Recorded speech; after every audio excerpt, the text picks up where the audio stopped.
Oui, avant de revenir rapidement sur le Maroc, c'est la reprise justement de l'AFC pour la troisième et dernière partie avec nos éditorialistes Noureddine Sali.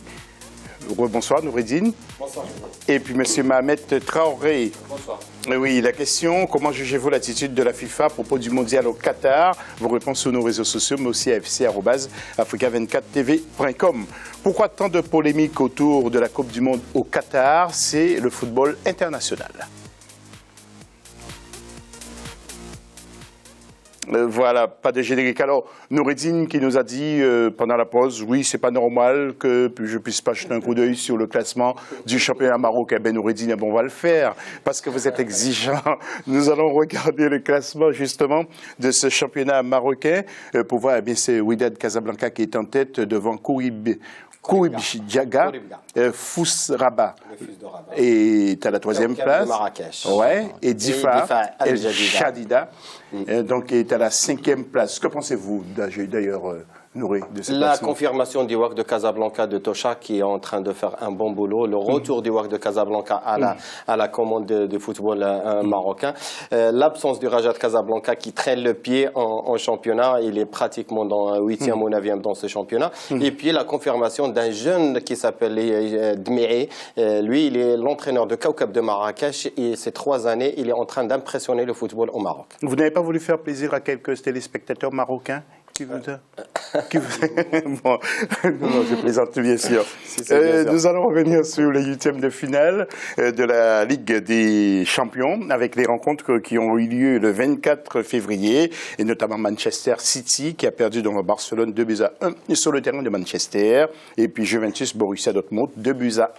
Et puis match retour le 18 mars, Barça qui reçoit Manchester City. Ça va être très dur pour le pote de Mohamed Traoré qui s'appelle Yaya Touré et Borussia reçoit la Juventus. Mohamed, vous êtes inquiet aussi, vous? Oui, mais bon, oui, mais avec beaucoup d'hésitation. City cette année, je pense que il y a au milieu de la phase de la première phase de poule, Manchester City, on les voyait pas se qualifier, mais finalement ils ont pu se qualifier. On est à la barbe de l'AS Roma qui ont été réservés à une Europa League, donc on peut espérer, mais bon, c'est difficile de prendre l'FC Barcelone à domicile. Par contre, il y aura Yaya Touré qui signe son retour pour ce match-là, donc ça change tout dans cette équipe de Manchester City. Tout à fait. Et puis match du 25 avec Bayern Leverkusen qui a battu Atlético de Madrid 1-0 et puis Arsenal qui a été écrasé par Monaco 3-1.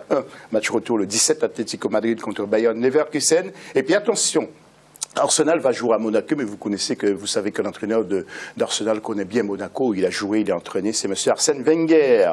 Et nous allons évoquer maintenant le Qatar, avant de retrouver Joseph-Antoine Bell. Alors, messieurs, rappelons qu'un groupe de travail de la FIFA, justement, a recommandé que la Coupe du Monde 2022 se joue en hiver plutôt qu'en été pour éviter les températures de 40 degrés Celsius au Qatar, qui pourraient justement affecter la santé des joueurs. Ça me fait rire. La chaleur pourrait affecter la santé des joueurs. En clair, je ne suis pas médecin, mais ça veut dire quoi, Noureddine? Tout simplement parce qu'on ne peut pas jouer au football après une certaine température. Et ça, on le savait. Et ça, la FIFA le savait. Venir maintenant ne poser carrément sa loi pour dire qu'on va jouer on va dire à l'aube de Noël, je pense le 17 ou le 18, ça sera la finale. Ça chamboule tous les championnats. Et avec, il ne faut pas oublier, parce qu'on est des Africains, même notre Coupe d'Afrique des Nations en Guinée, ça devrait être déplacé, n'est-ce pas, Monsieur Ayato, qui tient toujours à ces dates? Tout à fait. Alors, le comité, justement, olympique est d'accord pour ce soutien et pour que cette Coupe du Monde 2022 soit décalée. C'est-à-dire, elle a lieu en novembre et décembre. Oui. Il faut beaucoup moins chaud. Et puis, le Qatar va faire une économie aussi en électricité. Il y aura moins de ventilateurs qui seront... Je pense qu'avec le Qatar, bon, on ne joue pas à l'économie. Ils ont tellement d'argent que tout le monde sait qu'il y a une hypocrisie autour de cette Coupe du Monde au Qatar. Tout le monde le sait. C'est que le choix du Qatar ne repose sur rien en matière de vraiment football. C'est juste parce que c'est un pays qui est bourré d'argent et qui a pu faire une promotion efficace de sa candidature et qui a vendu des stades climatisés, sauf qu'ils n'ont pas parlé de terrain d'entraînement climatisé, ils n'ont pas parlé des rues climatisées, etc.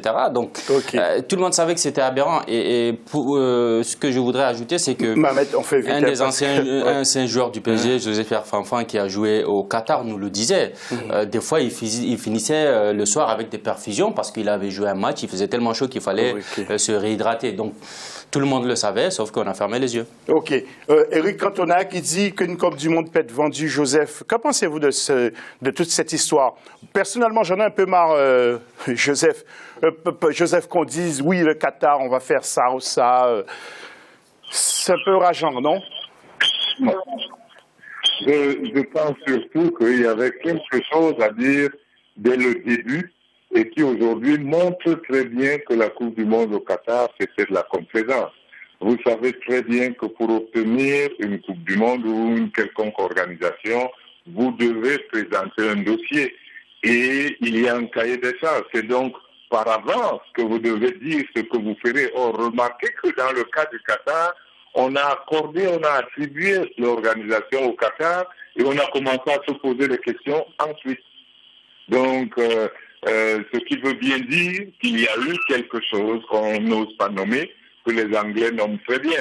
Mais je pense qu'il est clair que cette Coupe du Monde-là, malheureusement, à la FIFA, on ne s'est pas comporté comme il fallait. Les questions de savoir si on joue en décembre ou en juin, logiquement, c'est dans le dossier. Les questions climatiques, elles sont dans le dossier. Les questions écologiques, elles sont dans le dossier. Et comment se fait-il qu'on ait attribué la Coupe du Monde au Qatar avant d'entendre Michel Platini qui commence à annoncer que la Coupe du Monde, il faudrait que ce soit la Coupe du Monde des pays du Golfe. Logiquement, quand vous voulez faire quelque chose, c'est dans l'offre que vous faites que vous précisez que pour vous, voilà votre vision de votre organisation et c'est ensuite. Donc voilà. OK. Joseph, merci encore pour votre très très belle intervention. Et puis on se dit à lundi prochain, Joseph. Hein? Sans problème. Je vous en prie, à lundi, bonne fin d'émission. Merci. Et puis je vous rappelle que lundi prochain, nous aurons ce personnage de nouveau que vous allez voir si vous avez raté la deuxième partie de l'émission qui sera avec nous. C'est un monsieur qui a donné la 3e place à la RDC. Tiens, regardez qui sera avec nous lundi prochain. Dans quelques secondes. Oui. Ici Florent Ibenge, sélectionneur de la République démocratique du Congo. Je vous donne rendez-vous ce lundi sur Africa 24 pour parler de notre football. La sélection, le championnat. Ne manquez donc pas ce rendez-vous. Voilà, vous aurez compris que Florent Ibenge nous donne rendez-vous lundi prochain. Mamet, un dernier mot? Il est bien sapé comme un Congolais. Oui, il est bien sapé.